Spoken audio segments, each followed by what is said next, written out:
नमस्कार, मैं ललित कुमार टीसीएमसी के इस ई लर्निंग प्लेटफॉर्म पर आप सभी का हार्दिक स्वागत और अभिनंदन करता हूं। पिछली क्लास में हमने पितृसत्तात्मकता अर्थात पैट्रियार्की के बारे में पढ़ा था, जिसके अंतर्गत हमने पैट्रियार्की या पितृसत्तात्मकता की प्रमुख विशेषताओं के बारे में पढ़ा था। और आज की इस क्लास में हम जो पुरुषत्व है, मैस्कुलिनिटी, और साथ ही जो नारीत्व है, फेमिनिज्म, इसके बारे में पढ़ेंगे। तो सबसे पहले देखते हैं पुरुषत्व है क्या। तो सामान्य रूप से हम देखें तो पुरुषत्व मुख्य रूप से दो शब्दों से मिलकर बना है, जिसमें पहला है पुरुष और दूसरा है त्व। इसमें पुरुष से तात्पर्य कोई भी व्यक्ति या पुरुष जो मर्दानगी के गुण रखता है उससे है, और त्व जो प्रत्यय है वो जातिवाचक जो है वो जाति का सूचक है। इस प्रकार से हम देखें तो पुरुषोत्तर से तात्पर्य पुरुषों के गुणों से संपन्न होना है, जिसे हम कुछ बिंदुओं के तहत समझने का प्रयास करेंगे। सबसे पहला है पुरुषोचित गुण, यानी कोई पुरुष के शारीरिक गुणों में पुरुष लगता है, लेकिन उसमें जो महिलाओं के गुण हो तो उसको पूरी तरह से पुरुष नहीं कह सकते हैं। केवल उसके रंग रूप से नहीं, उसके मुख्य रूप से पुरुषत्व की पहचान हम उसके गुणों से करते हैं, पुरुषोचित गुण और स्त्रियोचित गुण से। तो पुरुषों की पहली पहचान है पुरुषोचित गुण, यानी एक पुरुष या मर्द में होने वाले जो गुण हैं उन गुणों का उनमें समाविष्ट होना। तो पुरुषोचित गुण होना ही पुरुषत्व का द्योतक है, हम कह सकते हैं। दूसरा है कि साहस। पुरुषत्व का एक अर्थ जिसे हम हार्डनेस कहते हैं, कठोरता और साहस भी है। अतः ये जो गुण हैं, इन गुणों का होना एक पुरुष में आवश्यक है।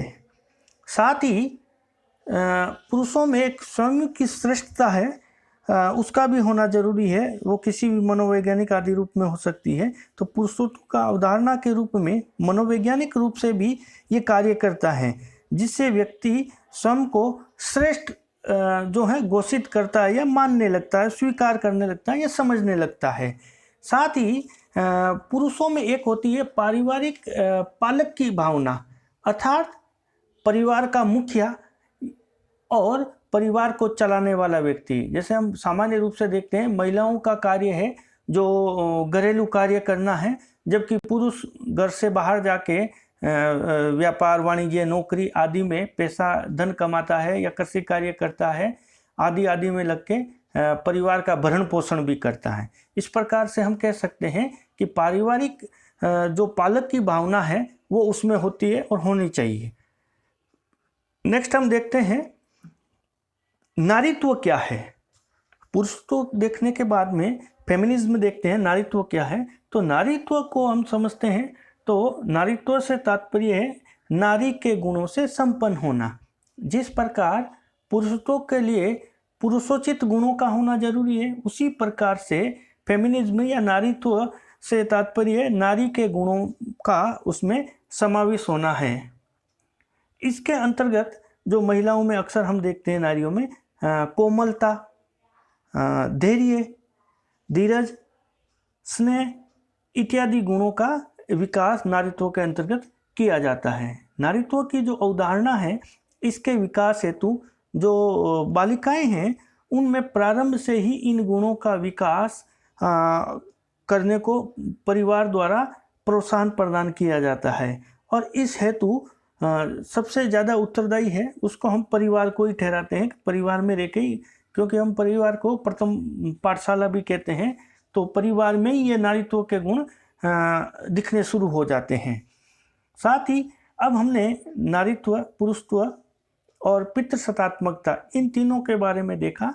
तो अब आगे हम अध्ययन करेंगे कि पितृसत्तात्मकता, पुरुषत्व और नारीत्व के विकास में कौन कौन से जो कारक हैं वो उत्तरदायी हैं। तो उत्तरदायी कारक हम देखेंगे।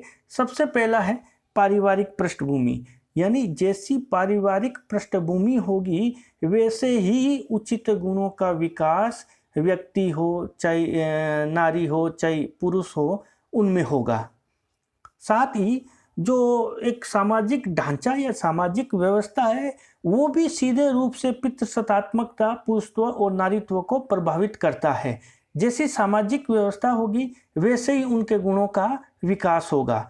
साथ ही हम देखें तो नेक्स्ट है धार्मिक मान्यताएं।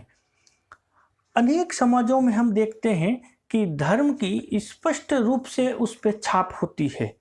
अब धार्मिक मान्यताओं का हम उदाहरण लें तो कुछ भारत के परिप्रेक्ष्य में देखें तो कुछ ऐसे मंदिर हैं जहां पर विशेष परिस्थितियों में, जैसे पीरियड्स के दिनों में, महिलाओं का मंदिर में प्रवेश करना वर्जित है। उसी प्रकार से हम इस्लाम में या मुस्लिम धर्म में उसमें देखें तो नमाज वगैरह अदा करने के लिए जहां पुरुष नमाज अदा करते हैं वहां महिलाओं का प्रवेश निषेध है और महिलाओं के लिए अलग प्रकार की व्यवस्था है। तो ये सभी धार्मिक मान्यताएं हैं वो पितृसत्तात्मकता, पुरुषत्व और जो नारीत्व है इसको प्रभावित करते हैं।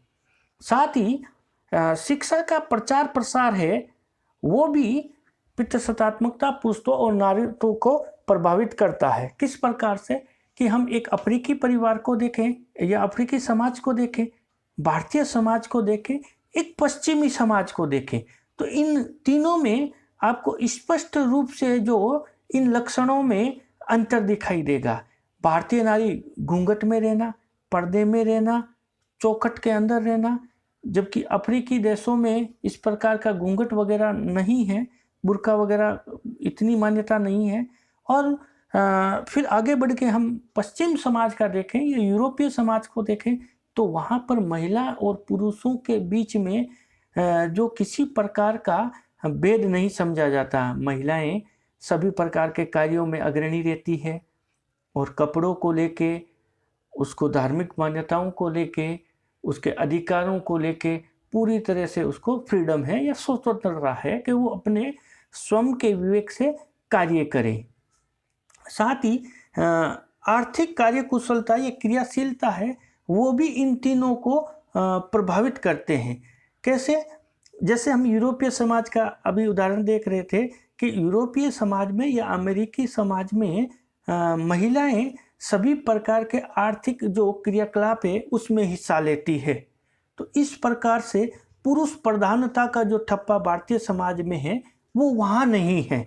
वहाँ सबको इक्वल समझा जाता है और जितना पुरुष आर्थिक रूप से या आमदनी कमाता है उतनी महिलाएं भी करती है। कहीं भी कार्यालय में जाके देखिए, किन्हीं उद्यमों में देखिए, गवर्नमेंट जो एंटरप्राइजेज है उसमें देखिए, तो सभी जगह पुरुषों के बराबर महिलाएं हैं। इस प्रकार से वहाँ पर आर्थिक क्रियाशीलता या गतिशीलता है उसमें महिलाओं की पूरी भागीदारी है। महिला केवल घर बैठ के बच्चों को खिलाए, उनका पालन पोषण करे और घरेलू कार्य करे यहाँ तक सीमित नहीं है। तो आर्थिक जो क्रियाशीलता है वो भी पुरुषत्व और नारीत्व को प्रभावित करते हैं। साथ ही हमारा जो सांस्कृतिक रूप से जो ढांचा है वो भी हमें स्पष्ट रूप से प्रभावित करता है। जैसी संस्कृति वैसे ही नारी और पुरुषों के बीच में भेद या उनको अधिकार। हम बात करें भारतीय समाज की तो भारतीय संस्कृति बहुत ही सुदृढ़ प्राचीन काल से अभी तक चली आ रही है। बहुत सी जो है संस्कृति और सभ्यताएं समाप्त हो गई हैं, लेकिन भारतीय संस्कृति अभी भी चल रही है। लेकिन इसमें पुरुष और जो महिला है इसके बीच में भेद भी है। तो पश्चिम में जो सभ्यता है उस सभ्यता में नारी और पुरुष के बीच में इतना भेदभाव नहीं है जितना हम भारतीय उपमहाद्वीप में देखते हैं। इस प्रकार से हमारी संस्कृति है जो इन सब का पालन पोषण या इसकी पोषक के रूप में कार्य करती है, नारीत्व और पुरुषत्व की। तो हमें पता भी है कि भाई चलना संस्कृति है जबकि तेज भागना सभ्यता के घोतक है। इस प्रकार से अनेक सभ्यताएं आई पश्चिम के देशों में और चली गई, लेकिन भारतीय संस्कृति अभी भी कायम है और निरंतर रूप से अबाध रूप से चल रही है। तो इस प्रकार से हमने पितृसत्तात्मकता, पुरुषत्व और नारीत्व के संप्रत्यय को समझने का प्रयास किया। साथ ही नेक्स्ट क्लास में इसको और अधिक स्पष्ट करने का प्रयास करेंगे।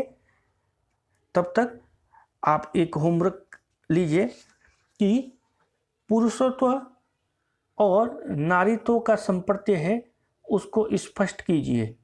साथ ही एक और प्रश्न कर लेना, पुरुषत्व और नारीत्व का भारतीय समाज में जो है पोषण और उसके विकास में उत्तरदायी कारक कौन कौन से हैं। तब तक थैंक यू।